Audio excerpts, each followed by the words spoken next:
People obsessed with race fall back on race for a number of reasons. Now, most people obsessed with race, specifically those who want to believe that their race is better than every other race. First of all, there's only one human race. We're not even as different as different breeds of dog. But regardless, those who buy into the idea of race and are obsessed with it, wanting to believe that theirs is supreme, and not just that theirs is different and they're proud of it, but that theirs is supreme. Those people fall back on that because they want to believe that they are inherently better. They don't have to work for race. They don't have to work for their skin color. They're just born. And then they want to believe that they are better because they were born into this ethnicity, into this skin color, into this culture a lot of the time. And that is an inherent human quality that we want to take credit and be prideful of everything we can. And this is probably one of the least the least worthy things of being proud about, because you happen upon the kind of skin color you have and this ethnicity that you have. Even if you are born into an artisan family who has skills and then you work towards that skill, being proud of that is far more than just being proud of being born white or being born black or being born brown or any skin color or race or ethnicity. It's easy to be proud of what you already are. It's harder to be proud of what you've made, of what you've accomplished, of what you've become, what you've made yourself into. It's much harder to be proud of that because it takes work. Now, there's another reason why people are obsessed with race, and it is that as human beings, a lot of time we want to figure out who is the other, who is outside of ourselves. Who are we just naturally inclined to be separate from? And there's this animal and primal nature to this. We want to figure out who the other tribe is so that we can figure out who our tribe is so we can support our tribe and go against other tribes. Now, this might seem very simple. It might seem, well, tribal, primal. But this still happens even with many wealthy men in power who have been classically educated, who've been educated to such an extent that they not only have many degrees and PhDs, but they are at the head of government. They are at the head of, well, not so much the presidency in the United States now, but they are at the head of governmental offices and judicial offices, obviously, which is part of government. But a lot of the people who are in those places because of education and because of, they had to work for that education most of the time, still believe that, okay, my group, my skin color, white most of the time in the United States, in the ruling parties anyway, is better and everybody else is inherently lesser because everybody I know is white and we're all in power, and everybody I grew up around, everybody that I love, everybody that I know is white. And this is not true for everybody, but this is true for a lot of people. And then they'll say, okay, or they'll think, okay, I have a few black friends, those are the good black ones, but most of the people making everything function are white. So obviously white people are the best and they're the most likable because I like them. And this isn't something that necessarily people in power consciously think, but it is what goes into their superficial understanding of other people.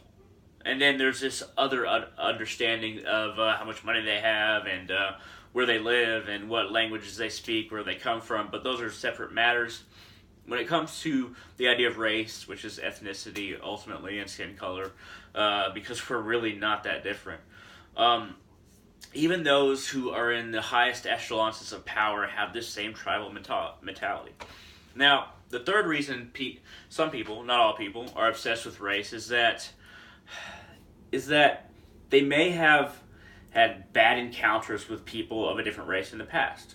If you grow up in a certain neighborhood where everybody is one race, and then there are other neighborhoods where everybody else is a different race, like in ghettos or impoverished cities, then you're going to have bad encounters because everybody is one race, and everybody in different neighborhoods are different races. So you're going to have superficial stereotypes reinforced in your brain because you're constantly going to be at conflict with those other neighborhoods if you're in an impoverished environment. Now, those who are able to see past this, able to see the folly of just having, safety in numbers of their own kind, and able to either get out of the ghetto or basically get out mentally and become somebody who understands the different politics in their essence. Those people are able to see past this ignorance, see past this in this very weakening method humankind has internally in our mind if we don't check it. Now, people who are racist, through and through, who have chosen it, who understand it, and do it anyway, those people are shield wall breakers. What do I mean by this? All of humanity, imagine every human being of every different stripe having a shield. Now, if you remove a shield from that wall, if anything that is thrown at you and then you remove your shield from that wall whenever strife happens, and you, instead of standing with humanity, you stand just for your group, you're breaking the shield wall. You're breaking that fabric, that wall between us and destruction, between us and the circumstances that can bring about our destruction. Now, you can say other people along the shield wall are responsible, but ultimately your actions, and you can say the natures of the other people on the shield wall are, oh, well, they're obviously more at fault than me. But whatever you do, when you start to take your shield away from that wall and decide to focus on your particular group and your particular, maybe culture or political group or religion, and decide that yours is the best, and you're not going to support or be compassionate towards or help anybody else but your group, that's when you're breaking that shield wall. That's when you become a shield wall breaker. So racists, so people who are against certain religions, everybody in a religion, not just a certain group in that religion. Those who are against different nations, entire nations, not just particular groups in that nation, once again. Those who are against a people as a whole, against different ethnicities and cultures. As a whole, if you judge somebody and their group without considering the fact that there are many who will not fall into this idea that you're placing onto them, then you are taking your shield away from the wall of humanity. You are a shield wall breaker.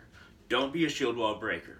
Now, when it comes down to it, we have to really look at ourselves and examine if we are a shield wall breaker. If we are looking at somebody who they are, not just based on what group they're in. People obsessed with race do not look at individual people. They will look at somebody based on what they're wearing, what their skin color is, what group they're a part of, and they'll judge them right on the spot. That's what we must not do if we seek to maintain the strength as a human being and not just maintain a strength as a part of a group, because we are stronger together. Humanity is stronger together, and if we decide to separate based on these superficial differences, if that particular person and there are people among a group and not just the whole group harming you, then we can still have a chance to work together. Now, it's easy to say, okay, well, for instance, there are Muslim terrorists, so, all Muslims are bad, you can't trust them. But there are particular groups in Islam that are terrorists, and those are the ones that should be singled out for combating. I mean, it doesn't mean just because you want to be friends with everybody that if somebody directly harms you as a part of a literal organization that is not destined, but choosing to harm you, if they're actively trying to harm you as individuals in that group, then you should definitely fight them. You should definitely have the right to fight back against them. But to judge all of Islam because of terrorist organizations that are a part of Islam, that is being a shield wall breaker. Now, let's say, there are billions of Muslims on the planet, right? I think there's 1 to 3.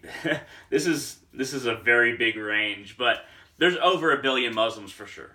There's between 1 and 3 billion. I know that.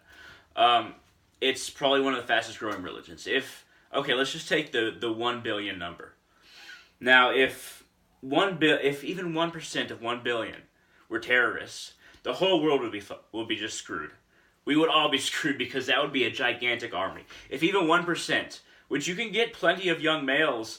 I mean, it wouldn't even be all the young males of fighting age that are Muslim. Just 1% of the Muslim population of the world, if they were actually terrorists, if 1%, then they could conquer any country. But that's not the case, because not even 1% of Muslims are terrorists. And if we look at the actual numbers, the percentage among populations, we'll see that there's a tiny fraction. But certain details are played up by the media. And this is true not just with Muslims, but with all other groups that are just seemingly foreign, seemingly separate from our society. Whether they be immigrants of some kind, whether they be within our society, they be people of color of some kind, or whether they be different white groups that might be far left and sometimes far right. Sometimes they're actually discriminated against too. We should never slap a label on somebody just because they're a part of this vast group. And their personal mission doesn't align, and they're not trying to endeavor to destroy you, to try and hurt you themselves. We have to look at humanity as individuals and not as judging that person based on the group that we've created a lore for, our own personal lore for that group. But anyway, thank you very much for watching. I hope this has been interesting. I've attempted to say, to describe what kind of ideas go through the minds of people who are obsessed with race, and what kind of people that they are. And I hope I've given enough examples to explain my points. If you agree with me, if you disagree with me, and you want to comment, shoot down in the comment section below. If you like this video at all, hit that thumbs up down there. It really helps out the channel. And thank you very much for watching, and y'all have a great day.